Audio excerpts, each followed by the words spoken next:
O Diário 98 entrevistou o líder da oposição na Câmara, Alessandro Molon. Deputado, eu vou aqui para a primeira questão. Flávio Dino filiou recentemente no PSB. Qual o significado dessa filiação para o partido? É a aquisição de um grande quadro político, alguém que vem reforçar o nosso time, que está na luta contra o desgoverno Bolsonaro e para que o Brasil seja devolvido aos brasileiros. O governador Flávio Dino, além de uma pessoa experimentada na política, já foi deputado federal, já foi governador, ele também vem exercendo um governo que é cheio de qualidades e que é um orgulho para o Brasil. No enfrentamento à Covid, por exemplo, mas também em várias outras áreas, o governo do Maranhão tem sido um exemplo para outros governos. Então, a vinda dele para o PSB é um orgulho para o PSB e, ao mesmo tempo, um reforço importante para o nosso time. É como um time de futebol que contrata um craque para enriquecer o time e para jogar ainda melhor no campeonato. Deputado, o PSB se afastou do PT na época do governo da ex-presidente Dilma. O senhor acredita que o diálogo foi reaberto com a volta do ex-presidente Lula ao tabuleiro?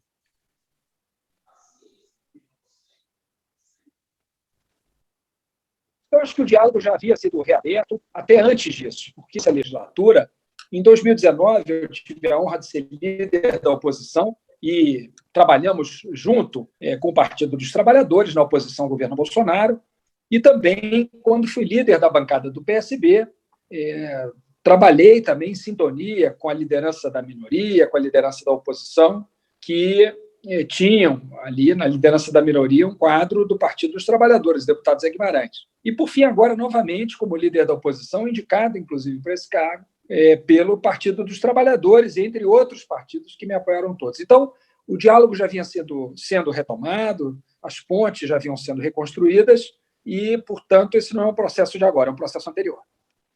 Deputado, o PSB terá candidato próprio à presidência em 2022? Isso ainda não foi decidido pelo partido, mas eu não vejo esse como o cenário mais provável.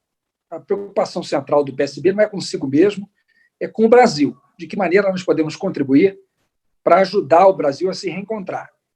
E nos parece que, diante da pluralidade de quadros progressistas como pré-candidatos, não faria sentido o PSB apresentar mais um nome para dividir ainda mais as forças progressistas. Por essa razão, eu acredito que o PSB vai continuar trabalhando por aquilo que vem trabalhando, que é a ampla unidade das forças progressistas e até mais além, as forças democráticas, para que tenhamos uma frente de fato ampla que possa ajudar a derrotar Bolsonaro e, portanto, reconstruir um futuro para o Brasil que, nesse momento, se encontra destruído. Molon, o senhor saiu do PT, foi para o PSB. O Freixo saiu do PSOL, também para o PSB. O governador Flávio Dino saiu do PCdoB, foi para o PSB. 3 partidos diferentes, o mesmo destino. O PSB é a aposta da esquerda para o futuro? Eu acredito que sim. Eu acredito que o PSB é a aposta da esquerda para o futuro. Eu acho que é um partido moderno e, ao mesmo tempo, um partido com história. Um partido que nasce em 1947 como uma alternativa progressista comprometida com a democracia. Né? Naquele momento, a visão que predominava na esquerda era a visão de que, para a construção do socialismo, o caminho era a revolução pela força das armas. E o PSB nunca acreditou nisso. O PSB teve como seu primeiro nome, antes até de se chamar PSB, teve o nome de Esquerda Democrática.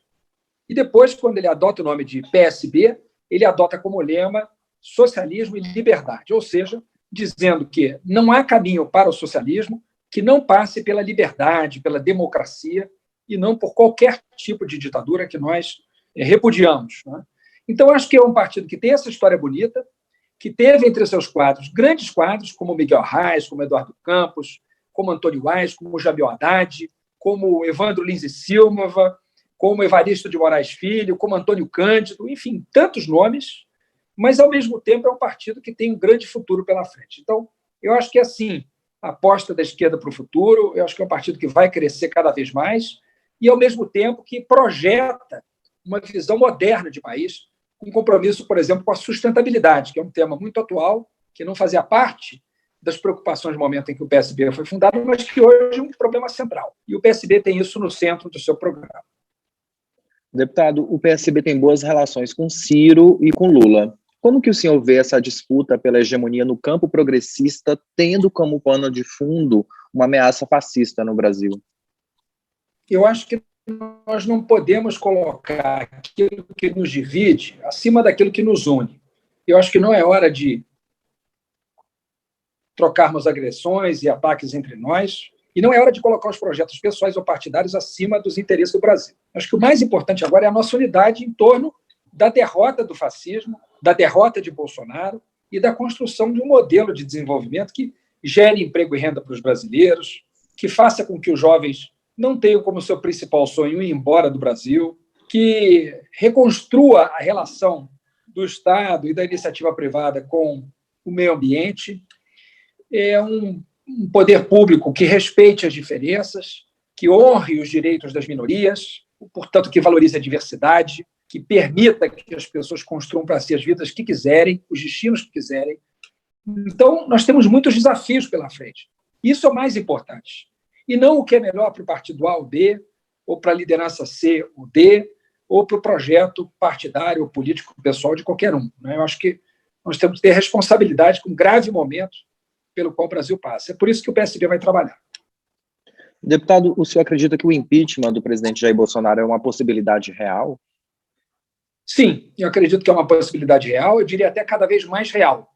É claro que ele não está dado, ainda tem muita luta para que ele seja aprovado, mas eu acho que nós estamos mais perto dele hoje do que estávamos há 2 meses atrás. A máscara do governo caiu, as pessoas descobriram que foram enganadas, que se trata de um governo corrupto e que, portanto, não faz sentido continuar defendendo a farsa em que acreditaram e que levou muita gente a votar imaginando que seria um governo que combateria a corrupção. Nada mais equivocado, mas, infelizmente, muita gente foi enganada. Então, eu acho que com essa queda da máscara, mais brasileiros estão apoiando o impeachment. Hoje, 54%, segundo o Datafolha, apoiam o impeachment. E eu acredito que esse número tende a crescer, porque as pessoas vão vendo que Bolsonaro não tem a menor condição de governar o país. Por isso, eu acredito que seja uma possibilidade real e nós vamos lutar com todas as forças para isso. Molon, qual que é a sua opinião sobre a reforma política? O senhor apoia o Distritão? Não, eu sou totalmente contrário ao Distritão e acho que é uma proposta que destrói o sistema representativo e acho que é uma proposta que representa um grande retrocesso sob o engodo de que vai salvar os mandatos dos atuais deputados federais. É uma tentação para alguns colegas e eu espero que ele seja derrotado. Eu acho que a reforma política que tínhamos que fazer em relação ao sistema foi feita já na última ocasião, em que nós aprovamos uma cláusula de desempenho crescente e o fim das coligações proporcionais. Agora, é dar tempo ao tempo para que isso vá mudando o perfil do parlamento. Outros avanços podem, sou contra o Distritão e contra outros retrocessos que estão sendo propostos. Deputado, qual o principal problema hoje do Brasil e como sair dessa situação criada pelo governo Bolsonaro? O principal problema do Brasil hoje é o governo.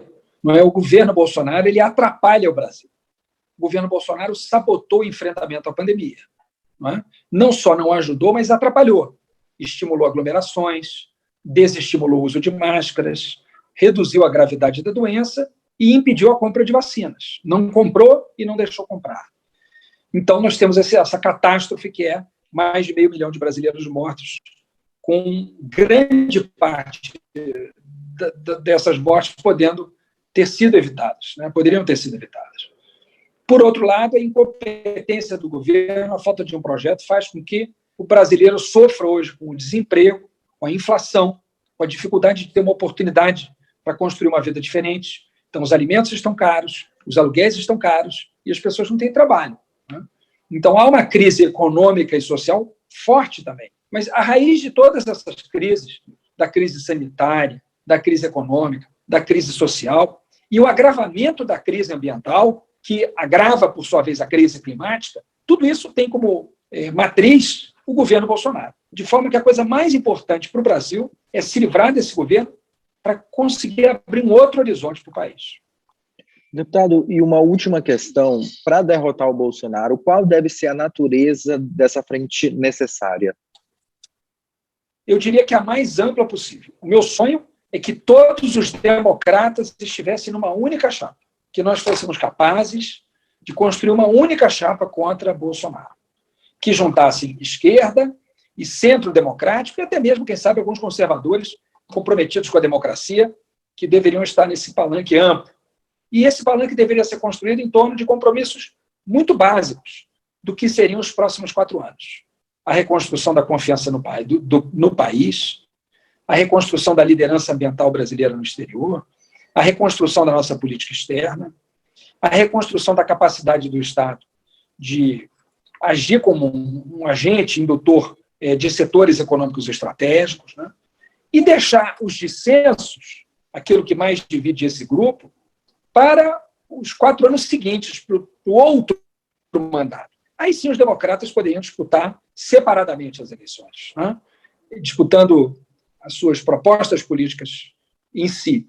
Mas agora eu acho que seria a hora de união, de unir todos em torno de um programa mínimo, uma grande frente democrática para derrotar Bolsonaro e livrar o país do retrocesso, do atraso, do obscurantismo e, portanto, do que há de pior nesse momento no Brasil. Essa que deveria ser a natureza dessa frente, na minha opinião.